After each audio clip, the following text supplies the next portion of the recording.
Hello, in this tutorial we are going to discuss Multiband compression. I'm going to show you the stock plugins that come with FL Studio that you can use in Multiband compression.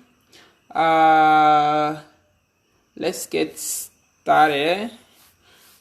So here I have my loop.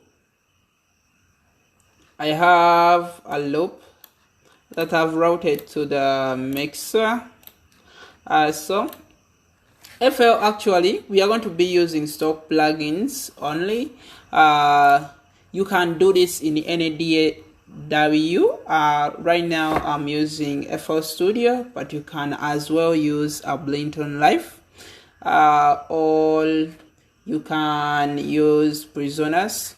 Whatever those you have, you can achieve the same goal with the right plugins. So I have a simple loop here.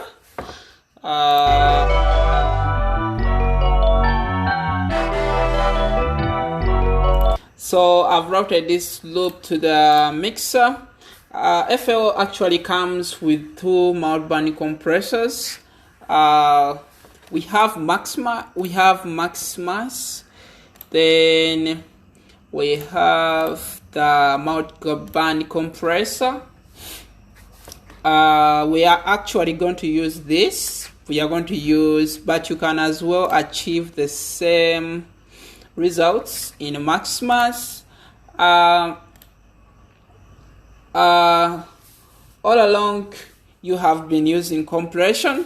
For if you use the fluty limiter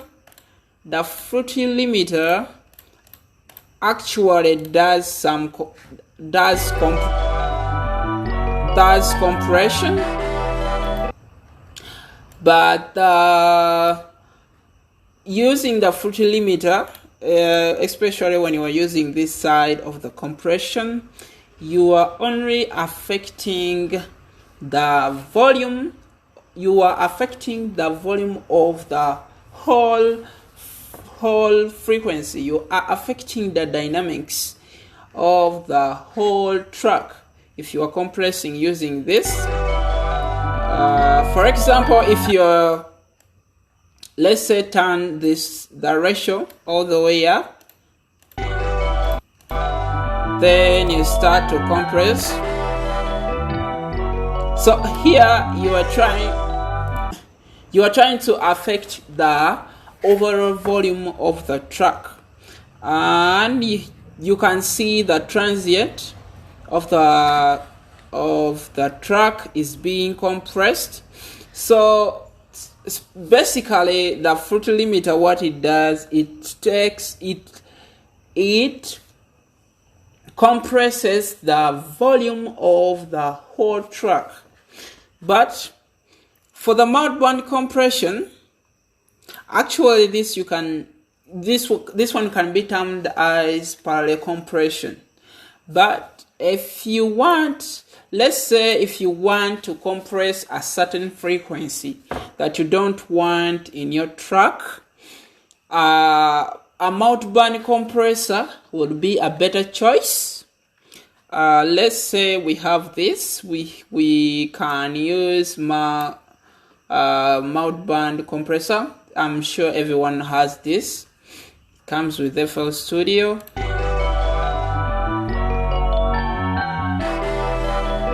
So here you can increase the threshold, the ratio at which, this is the ratio at which you need to compress. As you can see, this compressor has three bands, has the low, then the mid, and the high range. For this, you can mute certain, and you listen to certain frequencies, certain bands. Like here, I can mute the lows. For the mid range, I can mute the mid range and only have the low band and the high end. or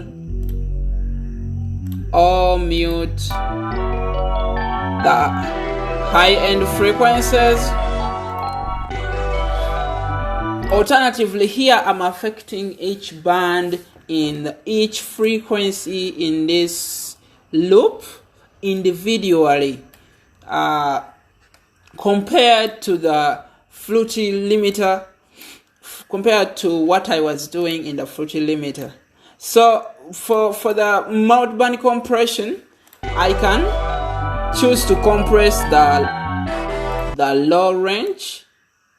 Let's say the ratio I'm having here is roughly 4. I can start compressing the low. As you can hear, in the track, all the low frequency have been compressed, and if you try to analyze this in the parametric EQ, you analyze the low range after compression, you can see that the low range has reduced. But if we turn this back, you see higher concentration at the low range. Then you can as well compress. Let's turn this back. We can as well compress the mid-range.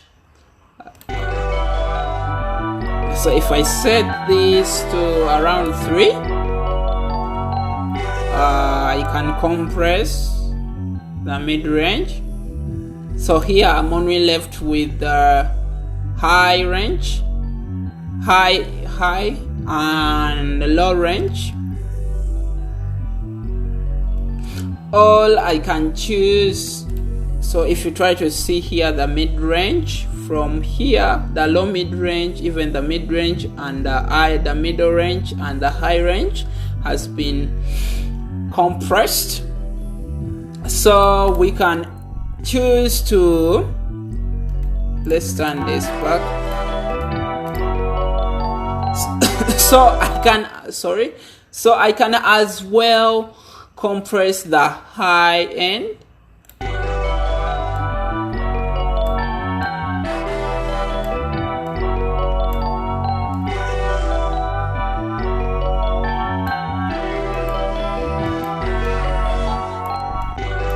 So if you try to analyze this in a parametric EQ, you can see that the high range has been affected.